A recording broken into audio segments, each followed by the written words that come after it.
Hey everyone, and welcome to Chalk It Up to Videos. Today I am going to be talking about putting your kids into groups. So I personally love groups, and I have my kids work in groups of 4 or 5 for the entire semester.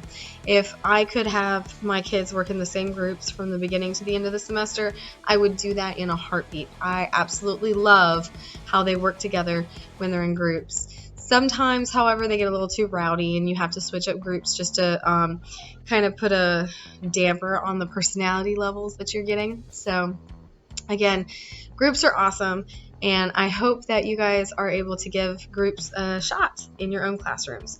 One of the things that I use to maintain groups in my classroom is I make sure that they have a long-term and short-term goals. By giving students long-term goals, you can make sure that they know what they need to accomplish throughout the entire semester. As long as they know what they need to be working on, they're more likely to be pushing forward to get to the next thing. So for example, I teach world literature. One of my long-term goals would be that students have to be able to demonstrate that they have worked with either a story or written something using research from each region of the world. So they have to travel through the world in order to get, a good completion grade for the entire semester. Another example of like a short-term goal would be all the assignments I expect them to complete in a week.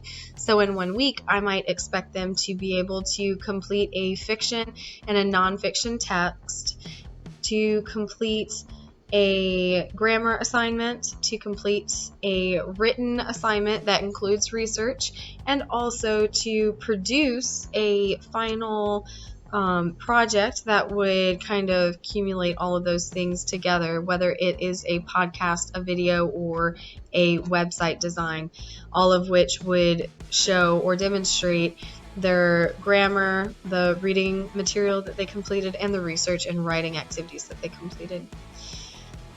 Another thing that I like to do for my groups is to let them kind of fuel themselves based on their own passions and interests. For example, I structure the class in such a way that students can complete each week's assignments in the week, but I give students the opportunities to travel through the world or through their countries as they see fit. So one group might be working in Asia while another group is working in India, and they're working on similar assignments and they're doing similar types of assignments, but they're working in their own interest level, basically. Teaching students how to schedule their own time is extremely important, especially when you're having them work in groups. So it's really easy for them to forget how long it takes to get an assignment done or forget what day of the week it is. So as long as you remind them, how much they have to get done within the week and when these assignments are due, and you have them write it down on a piece of paper, then it helps them learn how to manage their own time and to figure out how to get their assignments done in a timely manner. I also like to incorporate different types of activities, so it's not just literary analysis. I really think that it's important that while students are working in groups, you allow them to have time for playing some competitive games, group to group, or allowing them some free time where they're branching off on their own independently and doing some personal research or personal assignments. And also, I think that it is a wonderful opportunity to allow students to create a portfolio, not just a personal portfolio, which is something that is more heard of, but a group portfolio where the groups are working together to come up with this really amazing final product within the class, whether it's a website or podcast or a video. Again, things that come together.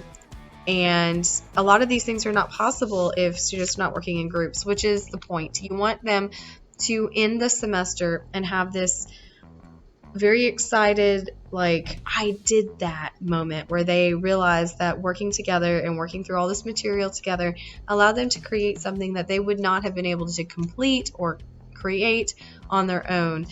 like a YouTube channel or a website. So again, I hope that you enjoyed my little discussion about groups and what I like to do with my groups within the classroom. And stay tuned. We're coming out with some more stuff about what kind of assignments you can have groups work on and ways you can incorporate these personalized instruction within the groups and things like that. So thanks for listening.